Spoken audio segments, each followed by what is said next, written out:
ایک ایسا بادشاہ تھا جس کے پاس دولت بھی تھی، لشکر بھی، محلات بھی، مگر سب سے زیادہ اس کے پاس وہ چیز تھی جو انسان کو تباہ کر دیتی ہے، تکبر۔ وہ کہتا تھا، کون ہے جو مجھے گرا سکتا ہے؟ میں ہی اس زمین کا خدا ہوں۔ لیکن ایک رات ایسی چیز نے بابل کو ہلا کر رکھ دیا جس کا تصور بھی کسی کے ذہن میں نہ تھا۔ نہ تلوار کا وار، نہ تیروں کا حملہ، نہ کسی عظیم لشکر کی طاقت، بس ایک ایسی مخلوق جو نظر بھی نہیں آتی، جس کے سامنے نمرود کی لاکھوں کی فوج بے بس ہو گئی اور آخرکار اسے مٹی میں ملا دیا گیا۔ قدیم عراق یعنی بابل کی سرزمین پر ایک ایسی سلطنت تھی جہاں صرف ایک ہی آواز کا حکم چلتا تھا، نمرود۔ قرآن کریم میں اس بادشاہ کا ذاتی نام نہیں ملتا، مگر تفسیر ابن کثیر اور بعض روایات کے مطابق یہ بادشاہ نمرود ہی تھا۔ وہ اپنے زمانے کا نہایت طاقتور اور متکبر حکمران تھا۔ لوگ اس کے قدموں کی آہٹ سے لرز جاتے تھے۔ اس کے محلوں کے سائے میں شہر آباد تھے اور انسانیت اس کے تکبر کے سامنے سر جھکا چکی تھی۔ نمرود کہتا تھا، رزق میں دیتا ہوں، زندگی میں دیتا ہوں، موت میرے حکم سے ہوتی ہے۔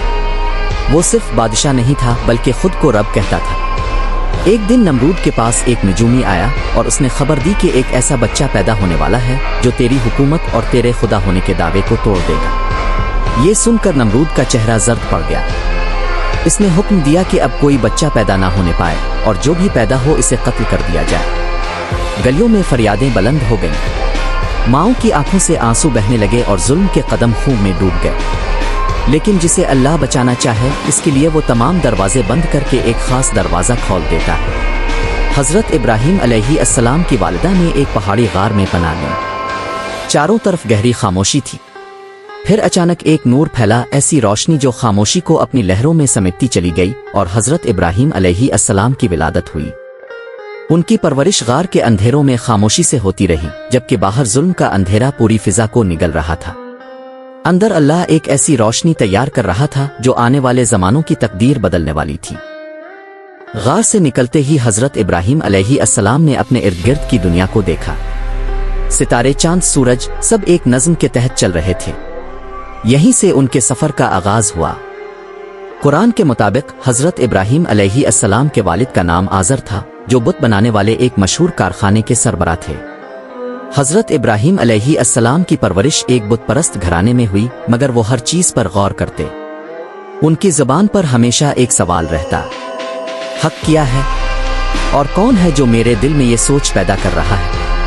ان کی قوم ستاروں کو سجدہ کرتی، چاند کو خدا مانتی، سورج کے سامنے سر جھکاتی، مگر یہ سب غروب ہو جاتے۔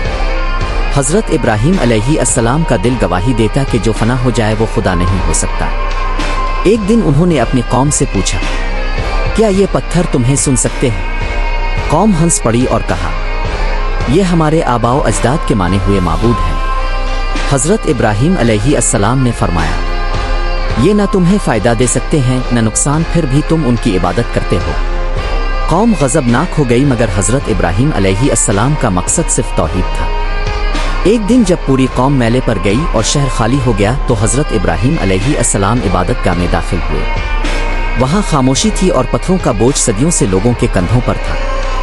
انہوں نے کلہاڑی اٹھائی اور ایک ایک کر کے تمام بت توڑ ڈالے، سوائے سب سے بڑے بت کے جس کے کندھے پر کلہاڑی رکھ دی۔ جب لوگ واپس آئے تو چیخ اٹھے، کہا گیا، یہ ابراہیم نامی نوجوان کا کام ہے۔ حضرت ابراہیم علیہ السلام کو دربار میں بلایا گیا۔ پوچھا گیا، کیا تم نے یہ سب کیا ہے؟ انہوں نے فرمایا، اس بڑے بت سے پوچھ لو اگر یہ بول سکتا ہے۔ قوم بولی، تم جانتے ہو یہ بول نہیں سکتے۔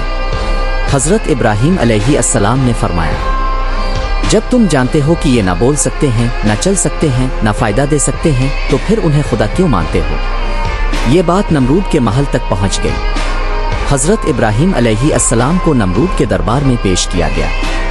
ایک طرف تاج و تخت اور لشکر، دوسری طرف ایک تنہا نبی مگر ایمان کے ساتھ۔ نمرود نے کہا، تو میرے خدا ہونے کا انکار کرتا ہے؟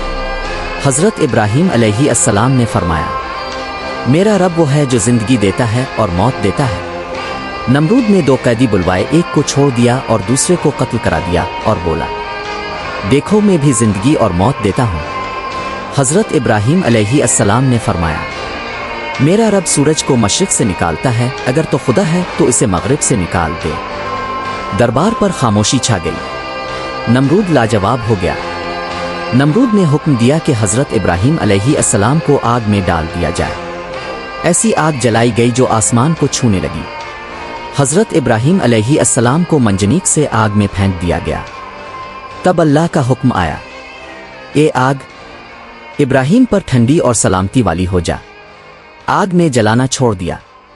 حضرت ابراہیم علیہ السلام صحیح سلامت کھڑے تھے۔ قوم حیران رہ گئی مگر نمرود اندر سے ٹوٹ چکا تھا۔ بعد میں ایک روایت کے مطابق اللہ نے نمرود پر مچھر مسلط کر